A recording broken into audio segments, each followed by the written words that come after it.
বাংলাদেশে deputy high কমিশনে শুভেন্দু অধিকারী, রাজ্যের বিরোধী দলনেতা। তিনি সনাতনীদের মিছিলে সামিল হয়েছেন বাংলাদেশে হিন্দু যুবক খুনের প্রতিবাদে। শুভেন্দু অধিকারীর সঙ্গে মিছিলে সাধু সন্ত সনাতনীরা রয়েছেন। শুভেন্দু অধিকারী সহ 5 জনকে ভেতরে যাওয়ার অনুমতি দেওয়া হয়।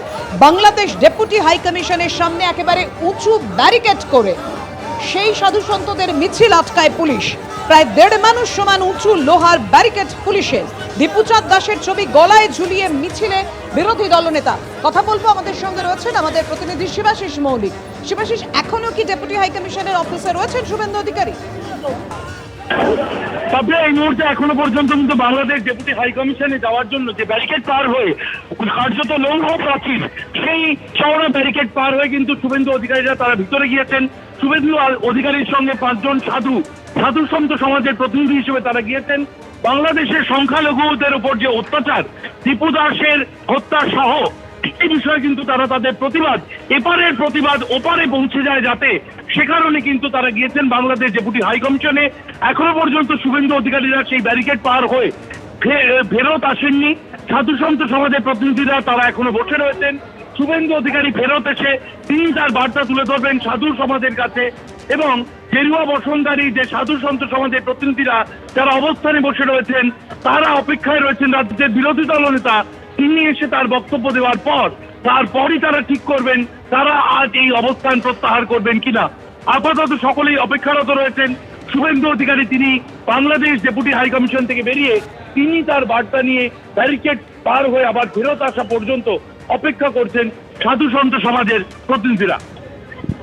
শিবাশিস, তুমি আমাদের সঙ্গে থাকো। বাংলাদেশে হিন্দু নিধন, পশ্চিমবঙ্গের দিকে দিকে প্রতিবাদ। আরামবাগে যেমন সুকান্ত মজুমদারের নেতৃত্বে মিছিল হচ্ছে, তেমনি রাজ্যের বিরোধী দলনেতা শুভেন্দু অধিকারীও সামিল হয়েছেন সনাতনীদের আজকের এই বিক্ষোভে, এই অবস্থানে।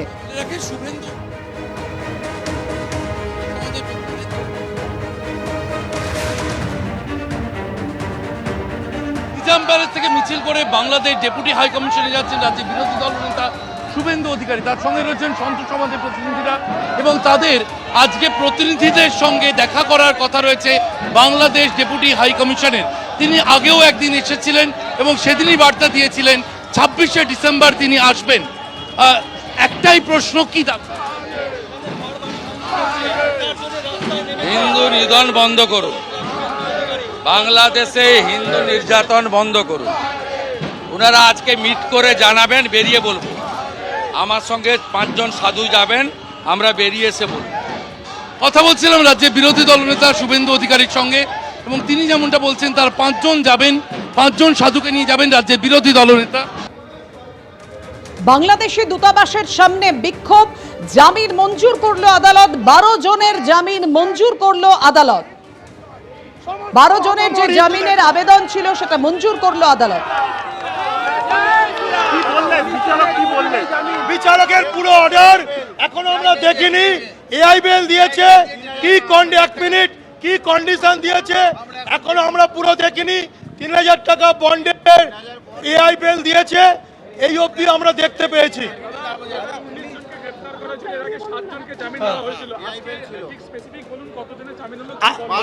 12 জনের পুরো সবার জামিন হয়ে গেছে, দিয়েছে। এখনো পুরো অর্ডার পড়িনি, শুধুমাত্র জামিন হয়েছে এআই বেল, এইটুকু আমি দেখেছি।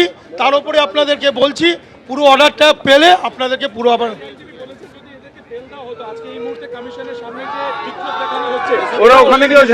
দেখুন, ওনার যে সাবমিশন ছিল, ওনার পুরো সাবমিশনটা যেন জোর করে এদেরকে আটকে রাখবে। একটা লোক যারা আহত তাদের রিলিজ হয়ে গেছে, তারপরেও বলছে যে ওদেরকে রেস্টের দরকার। আরে লোক জ্বর হলেও তো ডাক্তারবাবু লিখে দেয় বেড রেস্ট, উনি সেইটা দেখাচ্ছেন, ওনার কিছু করার নেই। ওনাকে ওনার ওপরওয়ালা যেরকম ইনস্ট্রাকশন দিয়েছে উনি সেটা বলেছেন। আমার নাম চন্দন কুমার সাহা।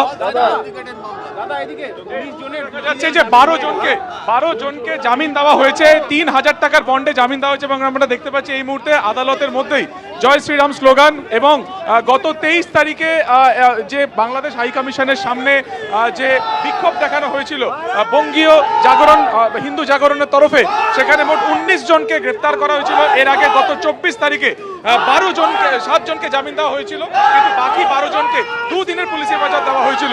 আজকে কিছুক্ষণ আগে এই দুপক্ষের বক্তব্য শোনার পরে অর্ডার স্থগিত থাকে, যেখানে সরকারি আইনের তরফে আরো 12 দিনের হেফাজত চাওয়া হয়, কিন্তু শেষমেশ এই 12 জনকেও কিন্তু 3000 টাকার বন্ডে জামিন দেওয়া হয়েছে। দেখা যাচ্ছে যে এই মুহূর্তে জয় শ্রীরাম স্লোগান চলছে আদালত চত্বরের মধ্যেই।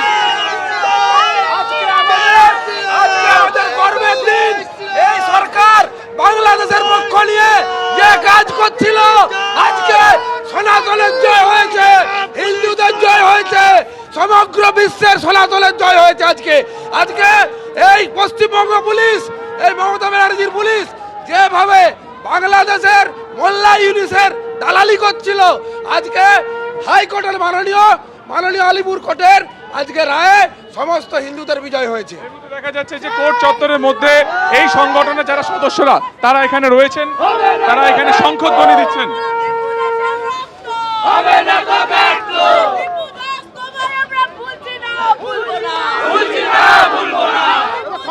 সংগঠনের তরফে আপনি রয়েছেন, আপনি বলছিলেন যে আপনি আগে থেকেই রয়েছেন, জামিন দেওয়া হয়েছে, কি বলবেন? আমি বলি এই শঙ্কের ধ্বনি আমাদের হিন্দুদের মঙ্গলের ধ্বনি। শঙ্কের ধ্বনি যেখানে যেখানে পৌঁছেছে সেখানে সেখানে ধর্মের জয় হয়েছে। আজকের মমতা সরকার বুঝতে পারলো হিন্দুদের দাবিয়ে রাখা যাবে না। এই শঙ্কর ধ্বনি আজকে সমস্ত ভারতবর্ষে পৌঁছে গেছে, কাউকে রক্ষা দেওয়া হবে না, কাউকে রক্ষা দেওয়া যাবে না, কেউ নেই কাউকে। এটা ধর্মের জয়, এটা ধর্মের জয়। মমতা ব্যানার্জি আজকে আমাদেরকে মনে করেছিল সবাইকে আটকে রেখে তাদের আমাদের দাবিয়ে রাখবে, কিন্তু সে পারেনি। আজকে ধর্মের জয় হয়েছে। এই শঙ্কের ধ্বনি মঙ্গলের ধ্বনি, এই শঙ্কের ধ্বনি যতদূর পৌঁছাবে সবার মঙ্গল হবে।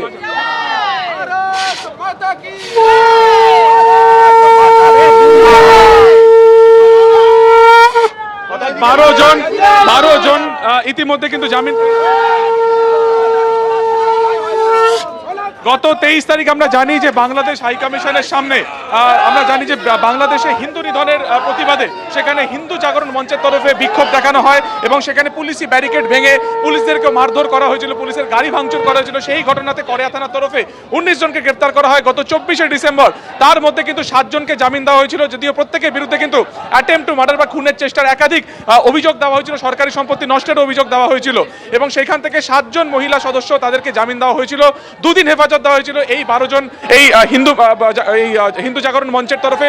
এবং আজকে সরকারি আইনজীবীর তরফে কিন্তু জামিনের বিরোধিতা করা হয়, বলা হয় যে সিসিটিভি ফুটেজও জমা দেওয়া হয় এবং এটাও বলা হয় যে এদেরকে যদি ছাড়া হয় তাহলে এই মুহূর্তে বাংলাদেশ হাইকমিশনের বাইরে যে বিক্ষোভ হচ্ছে সেখানে এই 12 জন গিয়ে তারা সমস্যা তৈরি করতে পারেন। এছাড়া আরো একাধিক যুক্তি দেন জামিনের বিরোধিতা করে, যদিও দুপক্ষের বক্তব্য শোনার পরে কিছুক্ষণ আগেই চিফ জুডিশিয়াল ম্যাজিস্ট্রেট অর্থাৎ এই ঘর থেকে মৌমিতা রায় বিচারক তিনি কিন্তু এই 12 জনকে 3000 টাকার বন্ডে তিনি কিন্তু 12 জনকে মুক্তি দিয়েছেন এবং দেখা যার কিছুক্ষণের মধ্যেই লকআপ থেকে অভিযুক্ত যারা ছিলেন তাদেরকে যাদের জামিন দেওয়া হলো তারা বেরোবেন। এবং তুমি আমাদের সঙ্গে থাকো ডেপুটি। এবিপি আনন্দ এগিয়ে থাকে, এগিয়ে রাখে।